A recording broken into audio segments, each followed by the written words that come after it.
किसी भी काम को करने से पहले कभी हार नहीं मानोगे तो सुनते हैं, और सुनने से पहले मी इंस्पायर्ड चैनल को सब्सक्राइब कर लेते हैं। बुद्ध का एक शिष्य बुद्ध के संदिग्ध में 6 वर्षों से था। वो एक दिन महात्मा बुद्ध के पास आया और बुद्ध से कहा, हे बुद्ध, मुझे आपके पास है 6 साल हो गए। मेरे बाद कितने शिष्य आए, उन्हें आपने इस बीच किसी एक दिशा में ज्ञान देने के लिए भेजा, लेकिन मुझे अभी तक नहीं भेजा। क्या मुझे अभी तक बुद्धत्व प्राप्त नहीं हुआ? बुद्ध मुस्कुराए और बोले, यह तो तुम्हें खुद समझना होगा कि तुम्हें बुद्धत्व प्राप्त हुआ है या नहीं। शिष्य बोला, हे बुद्ध, आपने मुझे इन 6 सालों में जो भी उपदेश दिया मुझे वो सब याद है। आपकी बताई एक एक बात मुझे याद है। आप मुझसे भी पूछ सकते हैं, मैं आपको हर उत्तर देने के लिए सक्षम हूँ। आप मुझे एक मौका तो दे कि मैं किसी भी दिशा में जाकर लोगों को आपके ज्ञान के बारे में भी बता सकूं। बुद्ध ने कहा, ज्ञान की बातों को याद रखने से कुछ नहीं होता।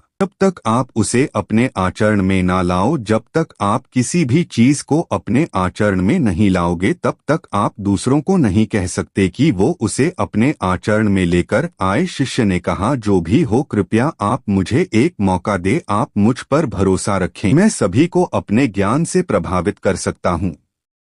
मैं लोगों को ऐसी बातें बता सकता हूँ जिससे उनके जीवन में शांति आएगी और वो शांतिपूर्ण अपना जीवन जी सकेंगे। बुद्ध ने कहा, अभी तुम तैयार नहीं हो। जब तुम तैयार हो जाओगे मैं तुम्हें खुद सही मार्ग पर जाने के लिए कहूँगा। शिष्य ने कहा, क्यों बुद्ध, आपने मुझे इन 6 वर्षों में इतना भी ज्ञान नहीं दिया जिससे मैं लोगों को प्रभावित कर सकूं। बुद्ध ने कहा, ठीक है, तुम पूर्व दिशा की तरफ जाओ, वहाँ तुम्हें एक गाँव मिलेगा, उससे तुम भिक्षा मांग कर लाओ और वहाँ के लोगों को अपने ज्ञान से मदद करना। कल सुबह तुम वहाँ अकेले जाना और शाम को आकर मुझे बताना तुमने कैसे वहाँ के लोगों की मदद की। वह शिष्य ये सब सुनकर बेहद खुश हो गया और बुद्ध का आशीर्वाद लेकर चला गया।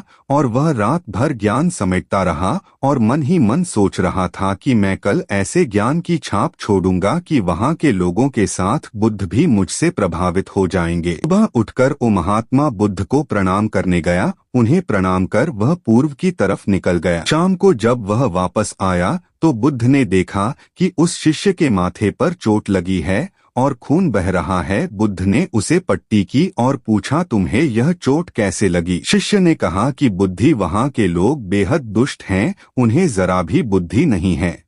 मैं उस गांव में भिक्षा लेने गया पर किसी ने मुझे भिक्षा नहीं दी, सब मुझे गालियां दे रहे थे। एक व्यक्ति ने तो मुझे भी भिक्षा तो दी, लेकिन नीचे फेंक कर और कहा, इसे उठा लो। मैंने उन्हें काफी समझाया, लेकिन वह मेरी बात सुनने को तैयार ही नहीं थे। उल्टा उन्होंने मेरे साथ हाथापाई की, जिससे मुझे चोट लग गई है। बुद्ध, आप मुझे दूसरी जगह भेजें जहाँ के लोगों। बुद्ध के पास जाकर वह कहता है, मैं इस गांव का सबसे बुद्धिमान व्यक्ति हूं और आप अपने आसपास जो भी देख रहे हैं मैं वह सब करना जानता हूं। मैं किसी भी कार्य को बहुत कम समय में सीख लेता हूं, इसलिए सभी लोग मेरा सम्मान करते हैं। लेकिन फिर भी आपको देख मेरे भीतर ईर्ष्या पैदा हो गई, इसलिए मैं जानना चाहता हूं कि आपकी उपलब्धि क्या है। तभी आपको इतना आदर सम्मान क्यों दे रहे हैं? लड़के के सवाल का जवाब देते हुए बुद्ध कहते हैं, मेरी कोई उपलब्धि नहीं है, लेकिन तुम कह सकते हो कि मेरी यही एक उपलब्धि है। बुद्ध लड़के से पूछते हैं,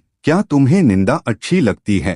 लड़का कहता है कि भला किसे निंदा अच्छी लग सकती है? बुद्ध कहते हैं कि जो तुम्हें अच्छा और बुरा लगता है, मैं इनसे भी ऊपर हूँ। मुझे ना निंदा सताती है और ना अपनी प्रशंसा से प्रसन्न होता हूँ। यही अंतर है तुम में और मुझ में। बुद्ध कहते हैं, तुमने सैकड़ों काम सीखे, लेकिन सबसे जरूरी काम को सीखना भूल गए।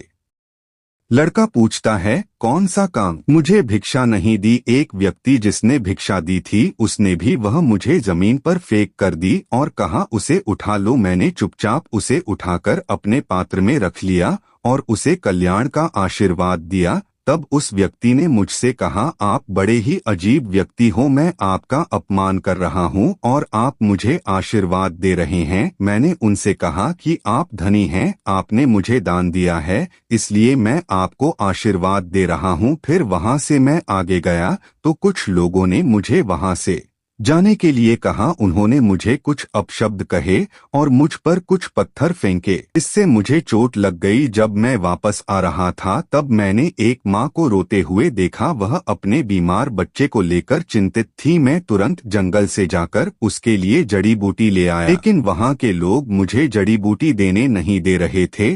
फिर मैंने उनसे विनती की कि वह मुझे उस बच्चे का इलाज करने दें। उसके बाद वो जैसा कहेंगे मैं ठीक वैसा ही करूँगा। फिर जिस व्यक्ति ने मुझे भिक्षा दी थी उसने गांव वालों को समझाया। तब उन्होंने मुझे उस बच्चे को जड़ी बूटी लगाने दी। उसके बाद वह बच्चा ठीक हो गया।